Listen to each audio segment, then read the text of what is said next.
Menurut kamu, hoax itu? Hoax itu berita bohong kan? Hari gini percaya berita bohong, udah nggak zamannya bro. Hoax itu nggak penting, buang-buang waktu aja. Berita bohong jauh-jauh deh. Hoax menurut saya nggak penting, mending share berita yang pasti-pasti aja. Lagian kan nyebarin berita hoax dosa.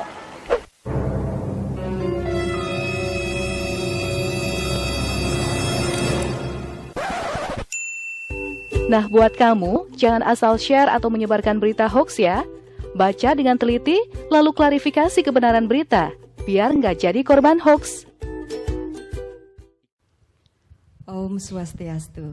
Om Swastiastu. Selamat malam sahabat budaya pemirsa RRI Net dimanapun Anda berada. Dari belahan bumi Panji Sakti Singaraja Bali, kita bersua kembali dalam obrolan budaya.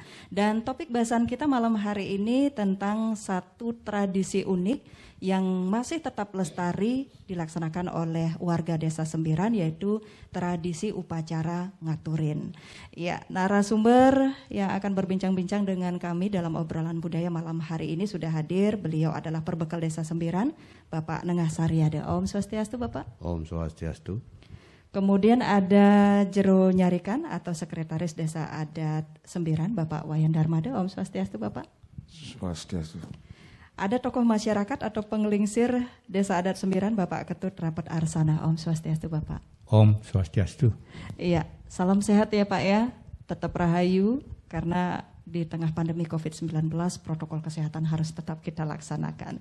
Iya, sahabat budaya dan pemirsa RRI Net, kalau kita berbicara tentang Desa Sembiran yang merupakan salah satu desa kuno yang ada di Bali, yang sudah menjadi destinasi wisata sejarah, tentu sekilas kita ingin mengetahui seperti apa sih keberadaan Desa Sembiran. Kita akan tanyakan langsung kepada Perbekal Desa Sembiran, Bapak Nengah Saryade, setelah yang berikut ini.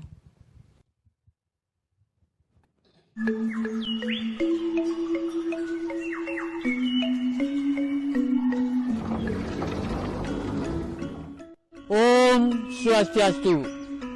Sejeroning ngelaksanayang upacara yadnya patut pisan ngelaksanayang. Pertama anggen masker puniki sekali patut. Pengkale nyuci tangan mangde bersih. Kapeng tiga indek genah lingye mangde nganutin genah suang-suang sekali napi san pun keatur suksema. Om Santi Santi Santi Om. Himbauan ini dipersembahkan oleh RR. Loh, ngalen luka. Kimi encon ka aktif tengah aduh kan aduh nah lu beli aduh. Apa beli aduh. Masker ada elem meja. Bisu pengangon encing. Ih ngangon maskernya sing ngena cegeg-yangnya awang beli. Aduh. Sing ngaturan. Aduh, please. Cegeg gati beli nenek. Ih cegeg gati.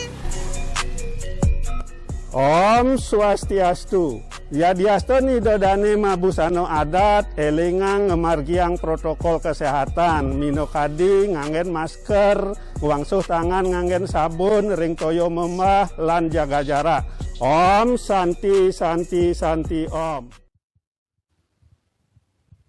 Iya, pemirsa RRI Net dan sahabat budaya dimanapun Anda berada. Kalau kita berbicara tentang Desa Sembiran yang merupakan salah satu destinasi wisata sejarah, bagian dari beberapa desa Bali Age atau Bali kuno yang ada di Bali. Tentu kita ingin mengetahui seperti apa sih sekilas tentang keberadaan Desa Sembiran. Saya ingin tanyakan langsung kepada Pak Perbekal, Bapak Nengah Saryade. Bisa digambarkan secara sekilas Pak, seperti apa Desa Sembiran itu sendiri? Terima kasih. Om Swastiastu. Selamat malam kepada pemirsa RRI Net dimanapun berada. Yang kami banggakan, yang kami hormati, pada kesempatan singkat ini kami ingin memaparkan sedikit tentang budaya Desa Sembiran yang unik.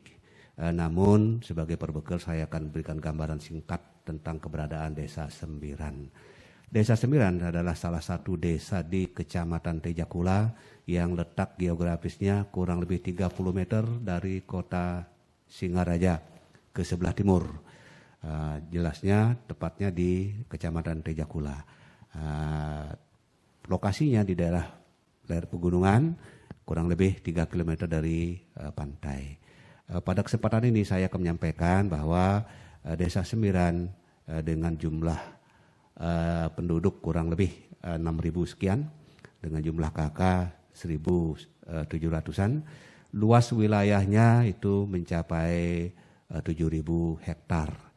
Nah, kalau saya sampaikan tentang tradisi, memang banyak sekali tradisi unik yang ada di Desa Sembiran. Salah satunya yang akan dipaparkan sebentar lagi adalah tentang ngaturin.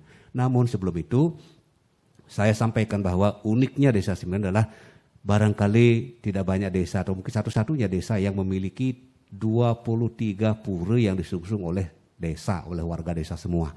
Dan dari 23 pura itu, menurut penelitian yang dilakukan pada tahun 1961, ada 17 dari 23 pura itu yang mengandung unsur megalit.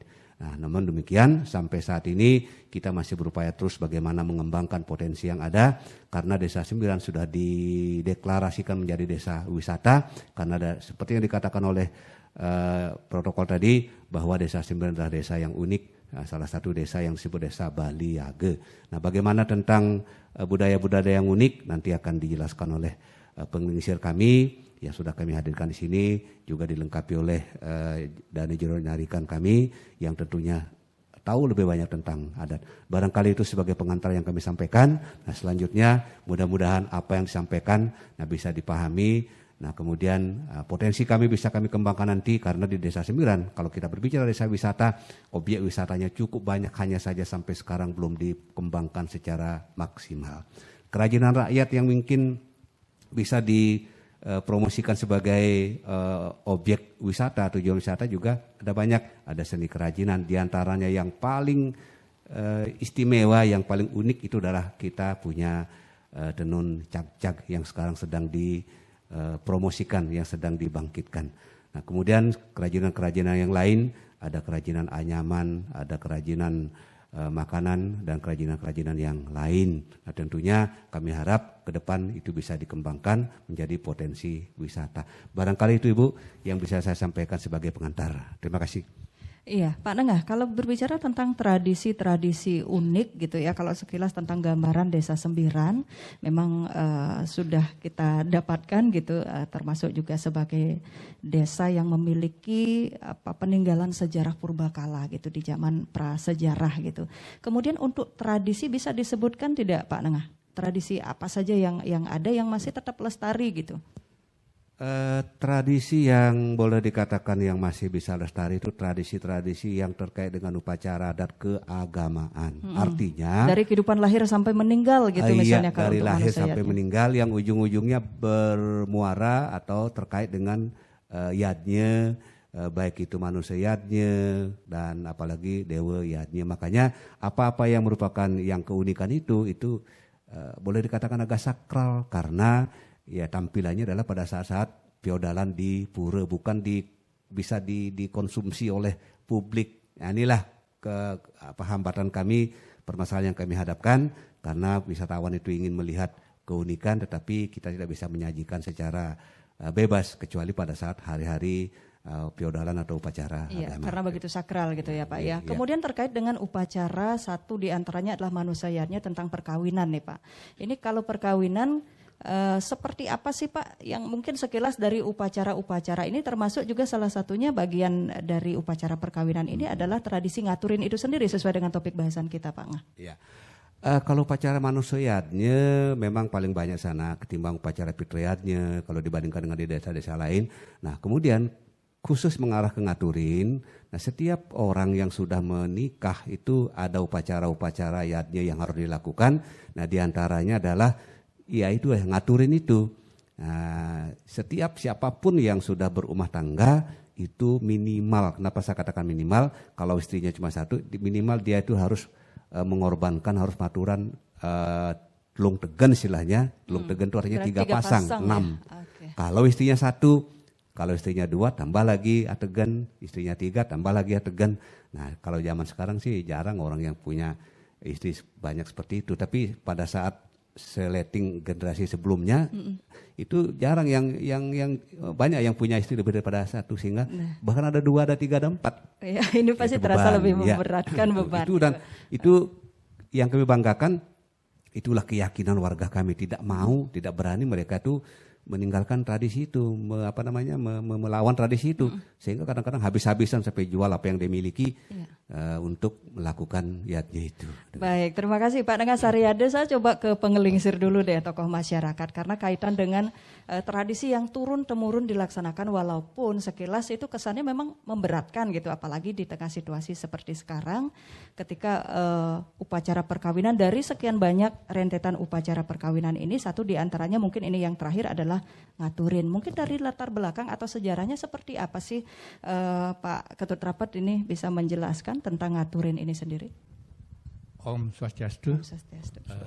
Terima kasih atas kesempatan yang diberikan untuk memberikan penjelasan tentang rentetan upacara perkawinan.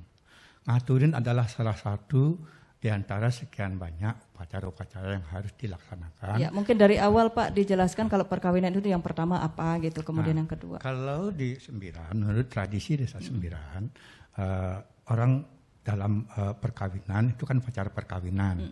Nah, bagi orang Sembiran, orang kawin itu dianggap sebel, artinya sehingga harus ada upacara.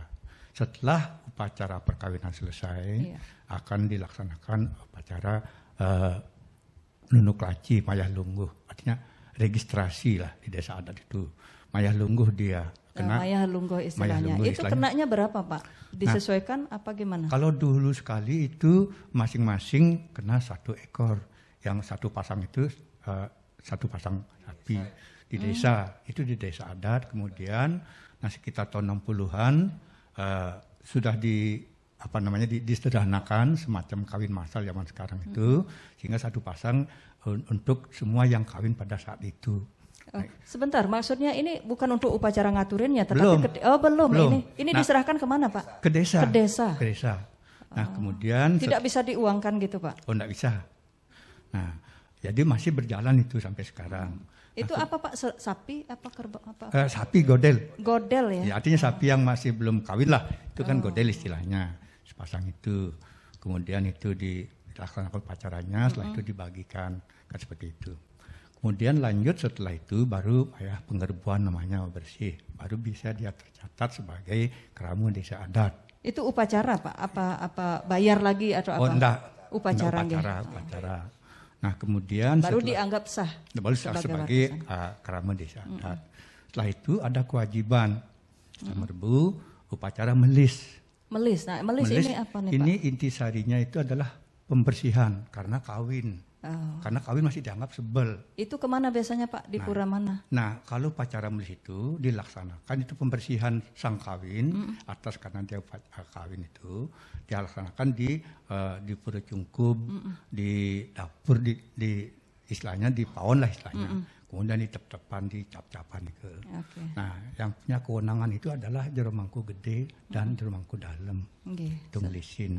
Setelah melis ada kewajiban mekameligi. Mekameligi ini kenapa? Nah, termasuk lanjutan dari upacara pembersihan di sana. Sang pengantin itu setelah diberikan wejangan-wejangan oleh juru kubayan, pendayahan bahwa bagaimana tata titi mekeramu desa adat, bagaimana seharusnya, dan sekaligus pada saat itu jero kubayan wayahan itu secara simbolik nunasang keselamatan kerahayuan, nunasang amerte dengan simbolik. Nah setelah diberikan nasihat-nasihat, disuruh pulang bagi yang laki ke tempat suci, kamar suci, bagi yang perempuan ke dapur. Nah sehingga dan dianggap itu memberikan amerte secara simbolik oleh desa. Ya, setelah melis ada lanjutannya lagi. Tadi melis, kemudian meligi. Meligi, setelah meligi ada mentebus menek namanya. Mentebus menek. Nah itu mentebus menek itu di semacam di batas-batas desa. Itu lanjutan upacara. Cuma upacaranya sederhana semua. Nah karena kenapa itu harus dibersihkan? Karena itu rentetan itu pembersihan, makanya istilahnya mungkin pemberitahuan bahwa saya udah masuk nih di sini. Sudah pembersihan karena salah satu syarat orang akan jadi memangku, dia harus melakukan itu. Kalau itu belum dilakukan belum boleh. Samping itu ada salah satu pura yang tidak boleh kejeroan membakti sebelum dia melakukan upacara itu. Nah sehingga itu wajib hukumnya. Nah setelah mentebus menek, baru terakhir ngaturin. Itulah pembersihan terakhir. Nah, kemudian sebentar Pak, sebelum ke ngaturin, ini rangkaiannya memang harus dilaksanakan, ada batas waktunya nggak? Mungkin sebulan, setahun, atau boleh-boleh saja Pak? Nah, yang paling penting yang harus segera gitu. Yang harus segera kan mayah lungguh itu begitu kawin bayar, tapi harinya upacaranya desa yang menentukan. Desanya yang menentukan pada tahun itu.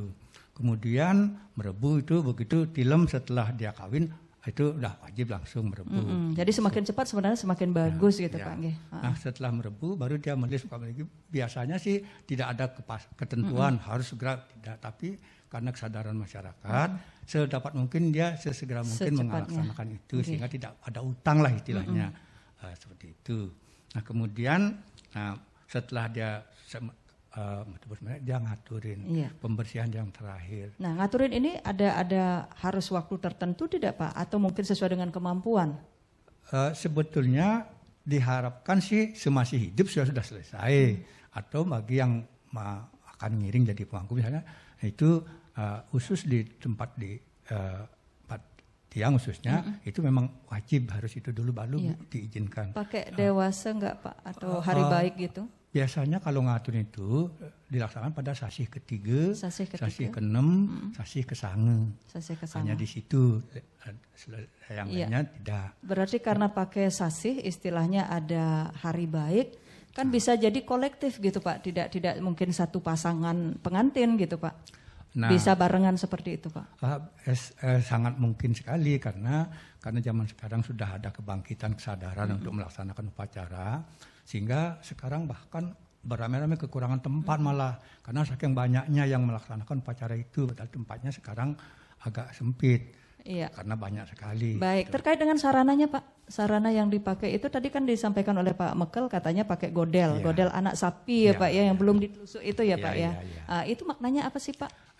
Sebetulnya begini, karena di Sembiran terus terang tidak ada yang tadi saja tertulis, semuanya berdasarkan cerita-cerita para orang tua. Tutur istilah kalau di Bali. Ketuturan yang disampaikan secara turun-temurun. Nah, kemudian kenapa godel? Karena tingkatan godel itu kan lebih tinggi. Nah, di atas kerbau. Maksudnya karena dianggap masih suci, kenten mungkin? Nah, karena masih sukle nih, makanya masih godel. Jadi bukan yang sudah ditusuk.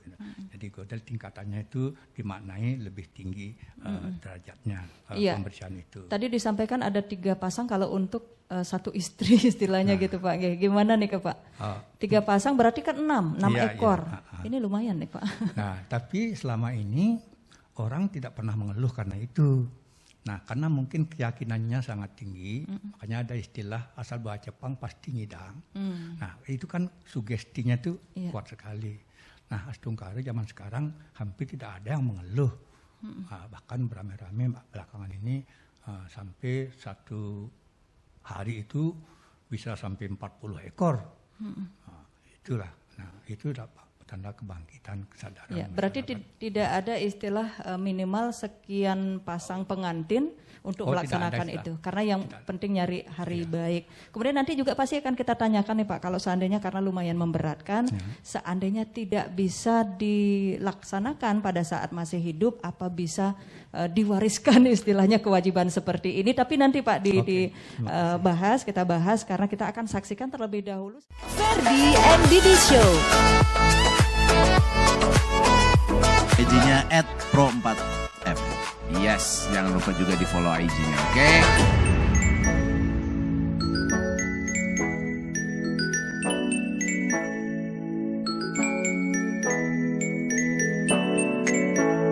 Lagu Suling Bambu udah gak ngetop lagi. Karena udah diganti sama flute. Oh, Suling Bambu udah gak ada sekarang. Oh, flute.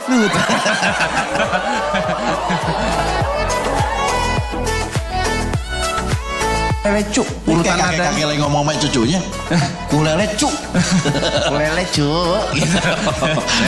Saya Didi, dengerin terus Ferdi and Didi Show setiap hari Senin jam 3 sampai jam 5 sore hanya di Pro 4 FM, Ensiklopedia Budaya Indonesia.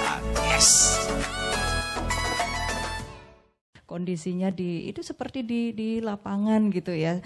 Nanti saya tanya kembali kepada Pak Ketut Rapet ya, selaku penggelingsir itu seandainya tidak bisa dilaksanakan semasih hidup. Tapi saya ingin ke Pak nyarikan dulu nih Pak Wayan Darmada. Ini tata upacaranya karena tadi di dalam tayangan tadi juga kita saksikan itu begitu riuh, kemudian seperti halnya di tanah terbuka, lapangan terbuka. Itu pelaksanaannya seperti apa sih Pak? Tata urutannya dari awal ketika menyerahkan atau ngaturin ini kan pakai godel segala macam. Silakan Pak Wayan.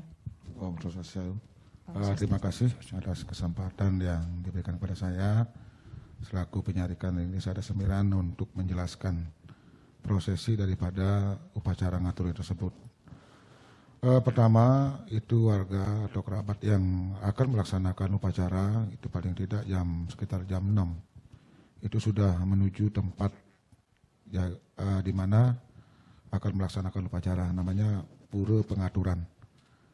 Kurang lebih 1 kilo dari desa menuju sebelah selatan.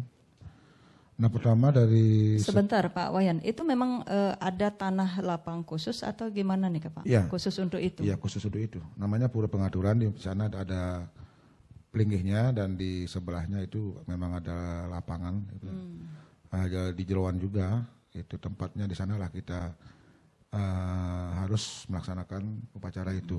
Itu kapasitasnya untuk berapa pasang kira-kira bisa menampung tempatnya itu? Paling tidak itu kalau setiap orang itu punya upacara 3 tegen paling 4 kakak. 4 kakak saja bisa. Seandainya yang ikut karena ini dewasa Pak, dewasa pakai sasih ada 10 pasangan misalnya, 10 pasangan pengantin. Bisa dilaksanakan besoknya atau gimana? Karena ini kan pelaksanaannya berapa hari Pak? 1 hari. 1 hari saja. Bisa besoknya mungkin dilanjutkan. Nah itu tergantung dewasanya dari yang bersangkutan. Cuma kalau memang dewasanya hari itu bisa dilakukan pakai gelombang. Nah pertama mungkin yang pertama 4 kakak mungkin kalau yang akan melaksanakan 8 kakak atau 7 kakak. Sisanya setelah yang pertama selesai. Jam berapapun selesai. Jam berapapun, ya paling tidak jam 9, jam 10 sudah selesai. Oh, itu berapa durasi waktu menghabiskan dari awal? Ya paling tidak sekitar berapa 2 jam. 2 jam saja sudah selesai. Nah ini godel-godelnya itu diapain sih Pak? Ya godelnya itu kan pertama sebelum kita melaksanakan upacara kita ngupas saksi dulu di Linggih, di pura yang ada di sana. Setelah itu kita ngupas saksi yang itu sarananya yang sudah dipersiapkan. Ya. Setelah itu baru nunas tirta istilahnya, pembersihan, terus godel-godel yang akan dipakai upacara itu ditirtain dulu, dibersihkan, lalu dipotong. Dan dari sarana godel itu yang pertama diambil itu adalah kepalanya, terus lengan tangannya dan kakinya, sama ekornya itu pertama diambil. Kemudian setelah itu disembelih seperti menyembelih binatang seperti biasa, terus diambillah balung-balungnya itu. Itu untuk itu yang yang dipakai sarana dipersembahkan. Itu tapi dimasak dulu atau yang mentah? Yang mentah. Mungkin yang dimasak yang nantinya akan dibuat jabur namanya. Kalau jabur itu kan ada santannya. Daging isinya itu buat jabur pakai santan, terus dimasak di sana. Kemudian setelah selesai pembuatan sarana upacaranya itu sudah lengkap, balungnya sudah lengkap semuanya. Kemudian kalau yang dibuatkan bakti ngaturin itu adalah orang yang sudah meninggal itu pakai simbol namanya kampuh. Itu simbolnya, tapi kalau yang dibuatkan upacara itu masih hidup ya yang bersangkutan lah yang ikut di dalam bantat pengaturannya itu. Nah setelah itu dari prosesnya itu, dari upacaranya itu nanti diwajibkanlah yang punya upacara itu untuk mencicipi. Jadi itu ada dimasak gitu istilahnya Pak Nggih? Berupa kayak sate gitu, disuruh makan. Itu yang anggaplah ngolah atau memasaknya itu warga yang membantu atau keluarga saja? Kerabat ada semuanya. Kerabat. Paling mungkin dia lah yang mentulung gitu, yang ada hubungan keluarganya. Nah setelah selesai upacaranya itu, setelah selesai ngawakasa ngaturannya itu, nanti akan diwajibkan untuk berkarya kaos istilahnya. Kaos namanya ajang. Kaos. Kaos istilah kaos. Itu Nah, dari apa? Dari balung-balungnya tadi. Dari balung. Yang sudah tadi dipotong, dipakai sarana banternya itu nanti dibuatkan kaos dicacarkan itu. Nanti itu diambil lagi. Untuk masih untuk upacara? Enggak, udah. Setelah dibuatkan kaos itu udah selesai di sana. Setelah dibagi-bagikan itu, selesai upacaranya baru.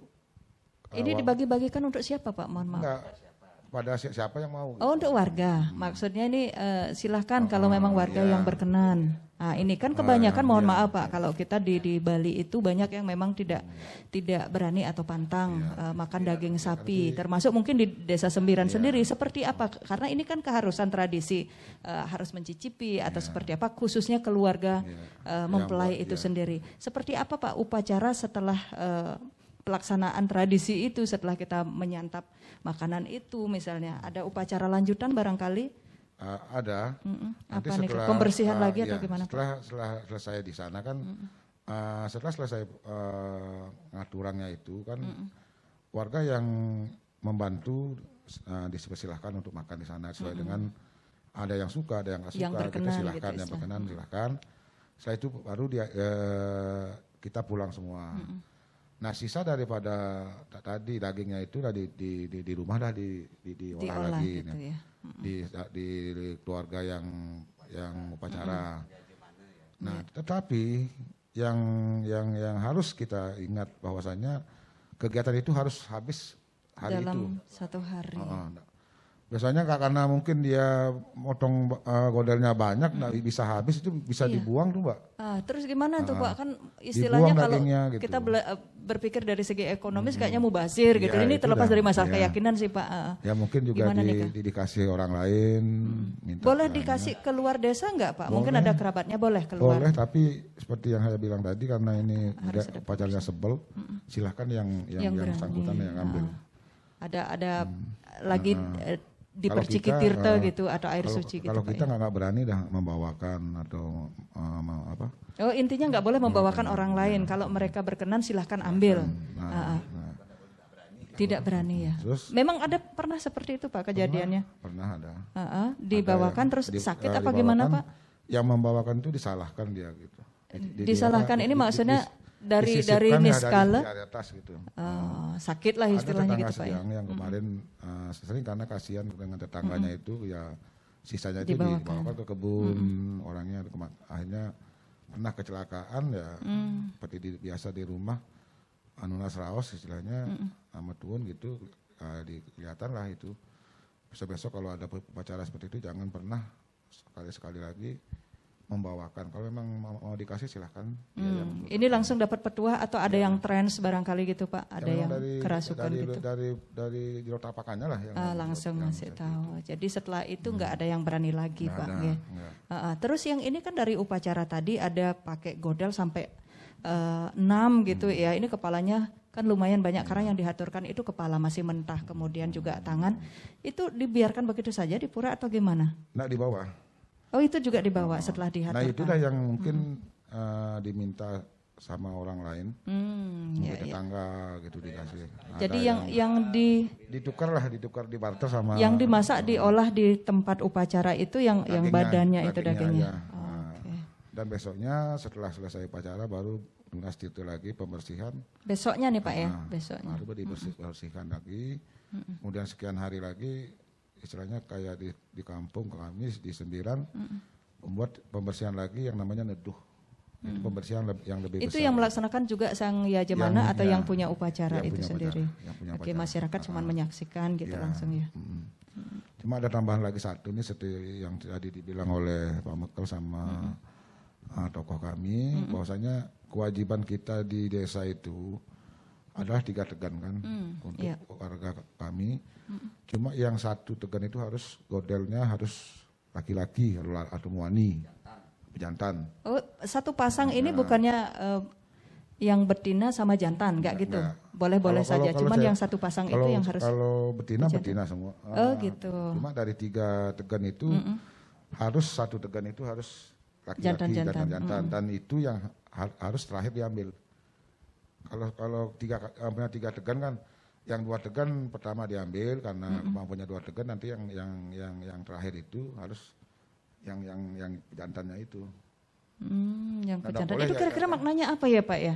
Kenapa harus ada ini kaitan dengan keturunan atau gimana nih Pak kira-kira? Ya mungkin karena dilihat dari jenis daripada modelnya itu, karena mungkin sama dengan kita, karena kita selaku laki-laki kan, selaku kurus kan kodrat kita lebih tinggi mungkin harus ada. Harus itu.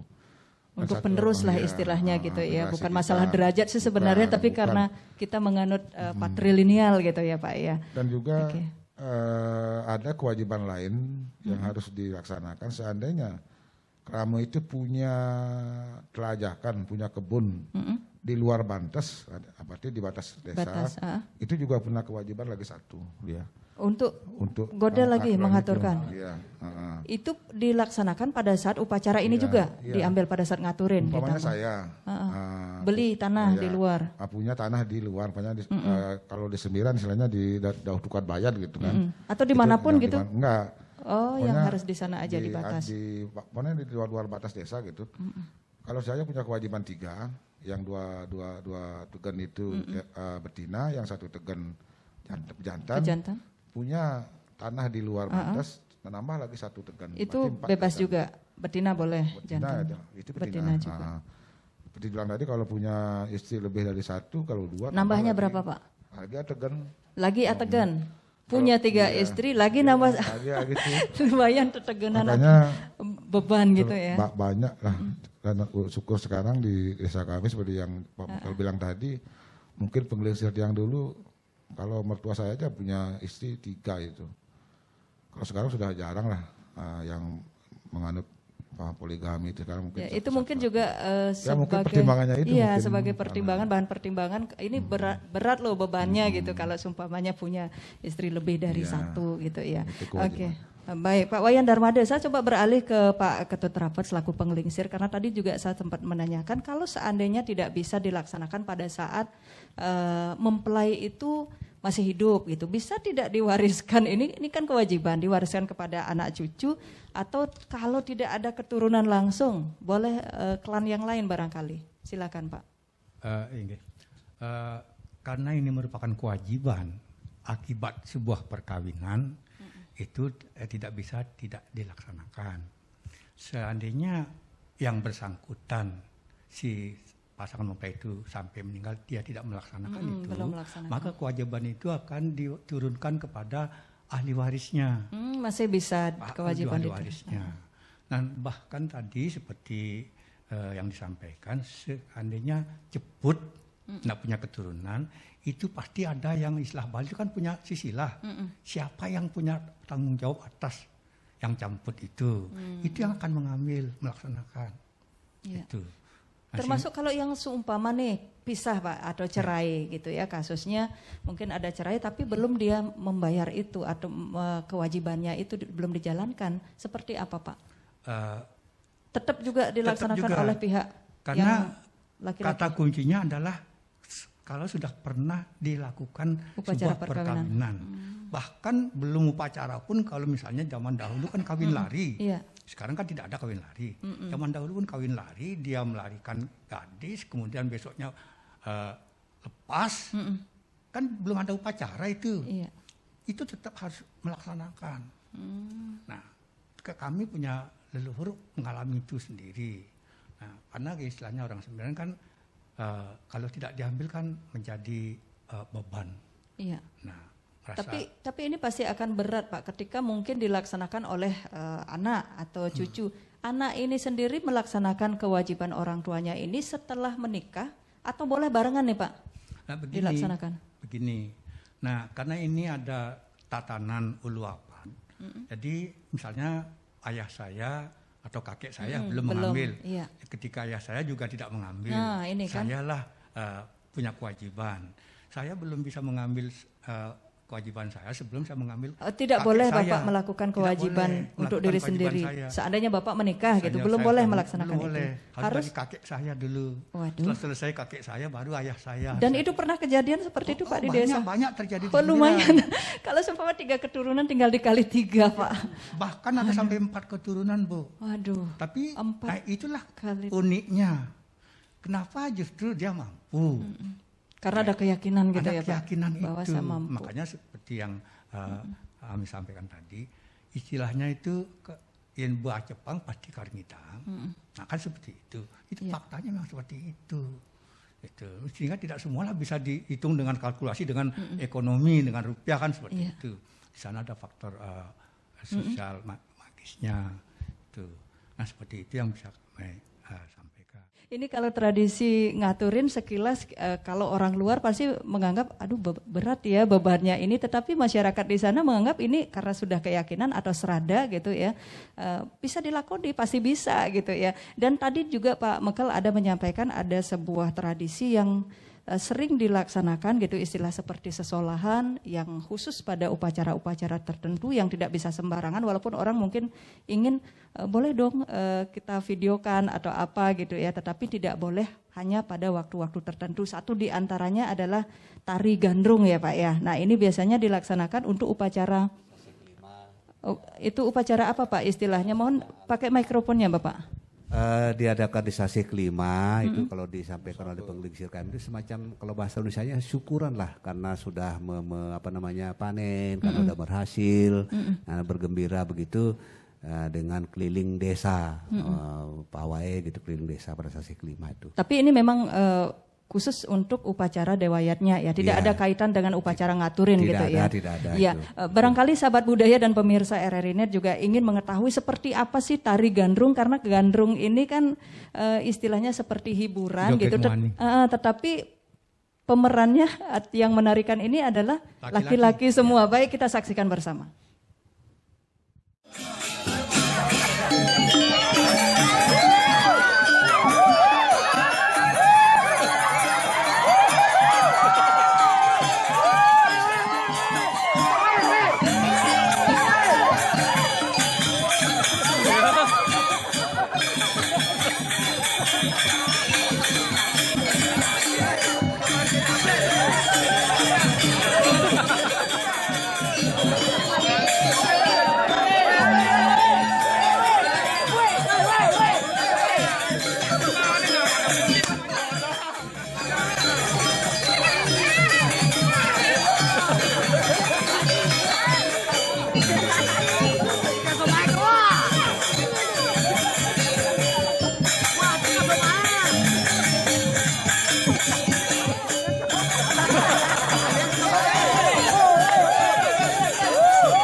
Alia Rohali di Pro 3. Pendengar Indonesia Menyapa hari ini bersama saya Alia Rohali akan mengangkat 4 topik aktual. Membahas isu-isu aktual Indonesia. Presiden Joko Widodo kembali berpesan agar hidup live setiap hari Kamis, jam 8 sampai 9 pagi. Alia Rohali di Pro 3, akurat, tajam, berimbang.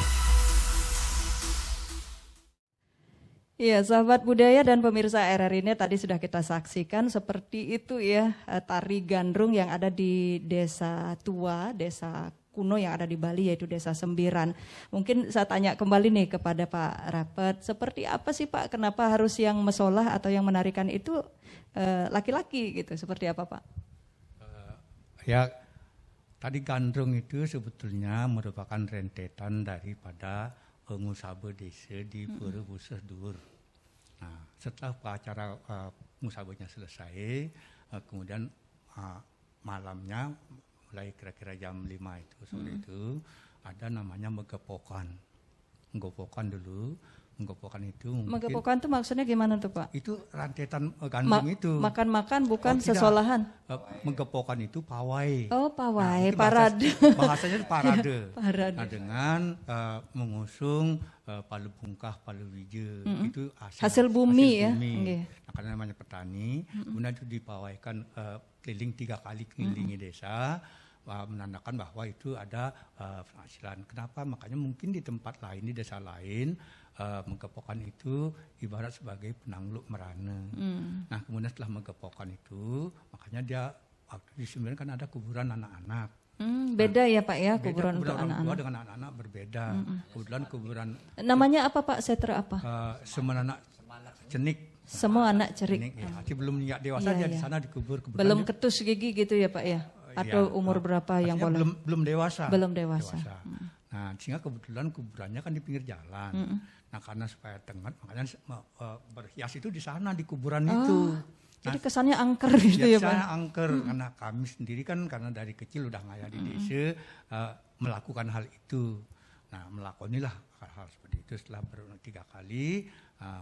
Kemudian siapa saja boleh ngambil apa yang dibawa oleh Juru Tegen itu. Nah, kadang-kadang penonton desa semua nonton dia. Itu ramai sekali. Nah, setelah itu selesai, kadang secara simbolik bahwa sudah berhasil memenangkan perang antara Amerta dengan Hama itu. Oh, jadi hubungannya ini agraris. Agraris karena makanya disimbolkan dengan perang. Ada perang namanya pakai tombak, Bu.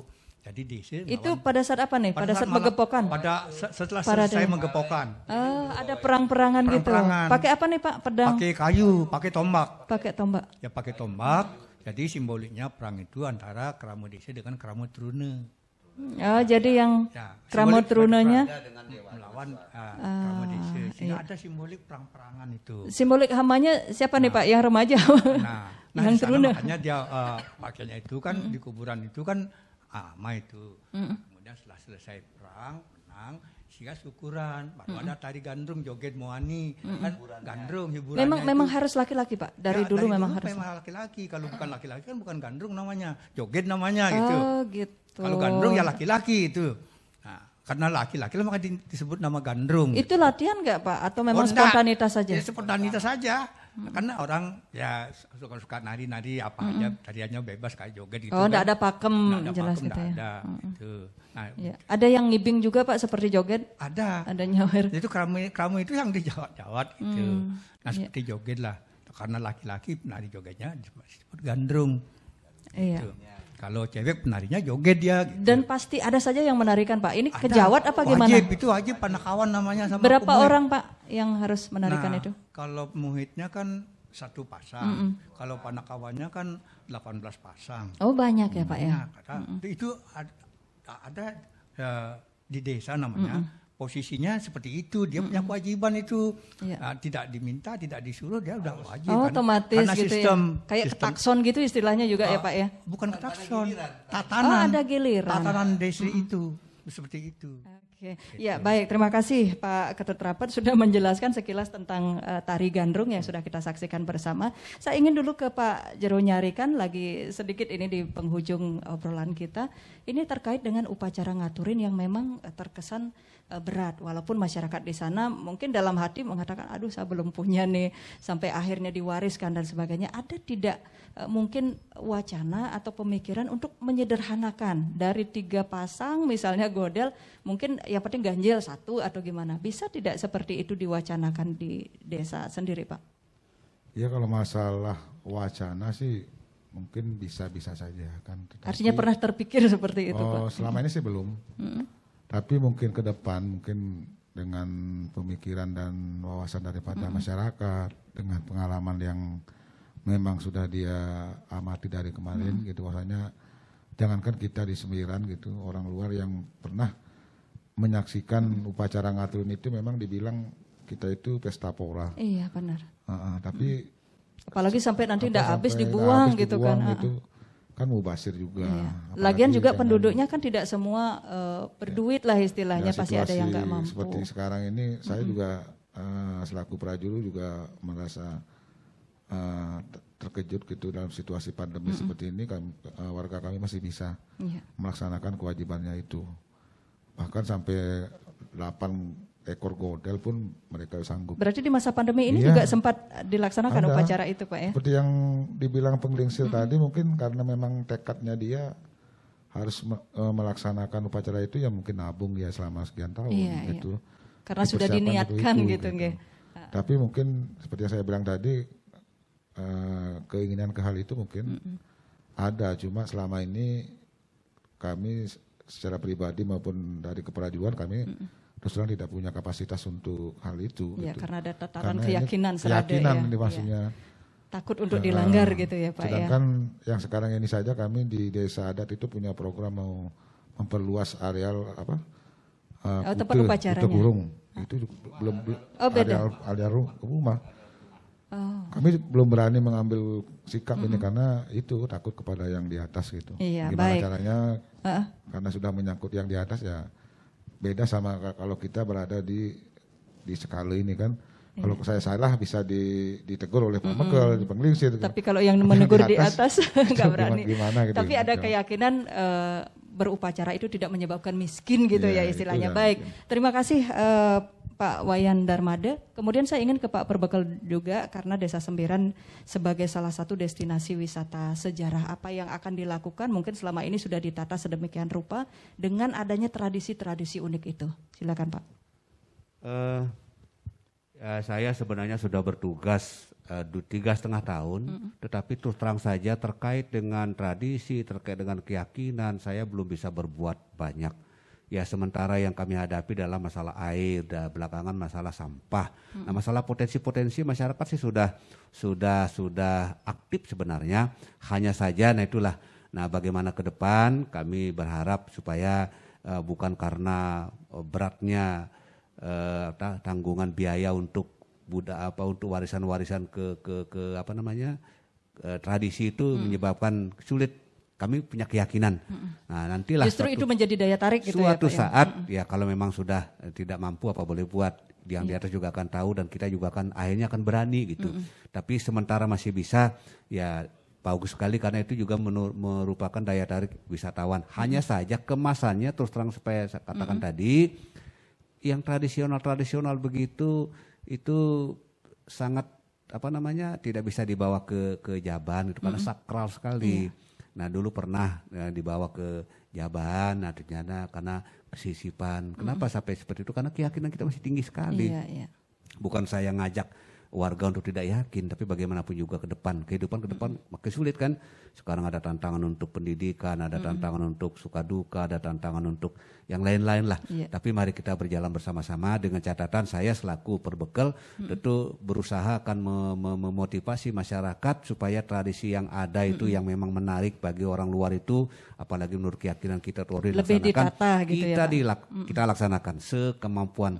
Tapi besok-besok kalau memang sudah bisa, masa kita sampai tidak makan karena seperti itu kan pasti dimaklumi. Itu masalah nanti itu, masalah nanti. Masalah sekarang ya, mari kita sama-sama kerajinan seperti yang sudah dibina oleh lembaga-lembaga, oleh dinas-dinas kita aktifkan. Ya mudah-mudahan di satu sisi kita ke skala kita taat sekali, kita yakin sekali, di skala juga kita tidak melakukan mengeduakan kepentingan skala, apalagi tentang pendidikan, kesehatan dan sebagainya. Intinya ada keseimbangan di sana Pak ya. Baik, terima kasih. Mudah-mudahan tetap semakin maju gitu ya dengan tradisi-tradisi juga dan juga keunikan kekhasan Desa Sembiran. Selaku penglingsir nih Pak Ketut, ini apa yang menjadi harapan kepada generasi berikutnya ini terkait dengan tradisi-tradisi yang sudah dilaksanakan khususnya untuk ngaturin juga, gimana Pak Ketut? Mungkin ada yang ingin disampaikan juga? Ya, mikrofonnya Bapak. Karena ini merupakan kaitan rentetan dari sebuah pelaksanaan sebuah adat budaya di Sembiran. Harapan kami kepada para generasi muda semakin banyak mempelajari sejarah-sejarah tentang Sembiran, adat budaya Sembiran, karena Sembiran mempunyai tradisi yang sangat berbeda dengan di desa dataran. Kita tidak bisa mengambil di desa lain. Kalau kita tidak mempelajari milik kita sendiri, siapa lagi akan suruh mempelajari kita? Dengan begitu, ini bisa dilaksanakan sebagaimana mestinya. Barangkali itu yang kami harapkan kepada para generasi muda, istilahnya jangan lupalah pada basis kita sendiri. Nah, Sembiran seperti Sembiran. Nah, seperti jadi itu. upaya yang dilakukan tentu saja kalau kita punya rencana atau planning untuk menikah ya dari awal lah, dari sekarang nabung dulu gitu. Jadi tidak terlalu berat, kalau bisa semasih hidup lah bisa kewajiban itu dilaksanakan Pak. Harapan kita sih seperti itu, karena kebetulan saya punya ayah. Nah, dia berusaha.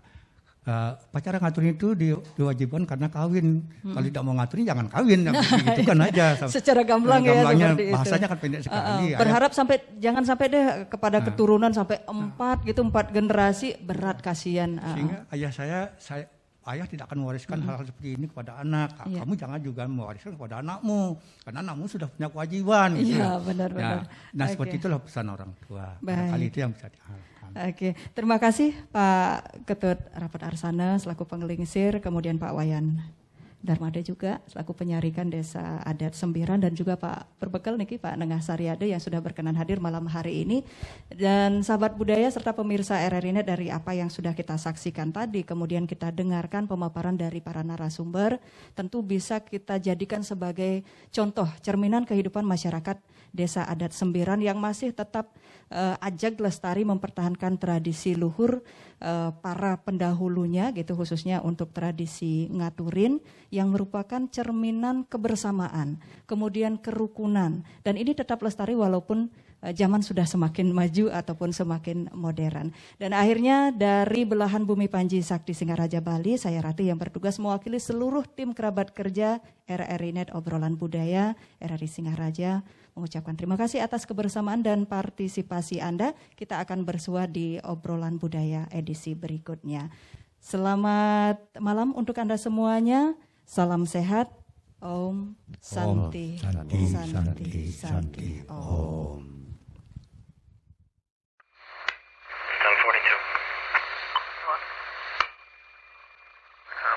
Kurang waktu buat ngawasi anak. Jadi salah pergaulan si Adi. Lari ke narkoba. Papa juga kan, sibuk terus. Anak dimanjain, semua serba gampang Adi dapetin. Salah pergaulan kan? Percuma juga kita ribut. Adi sudah dibawa polisi, Ma. Ayo dong Pak, kita harus gimana? Awasi anak Anda dari bahaya narkoba sebelum fatal akibatnya.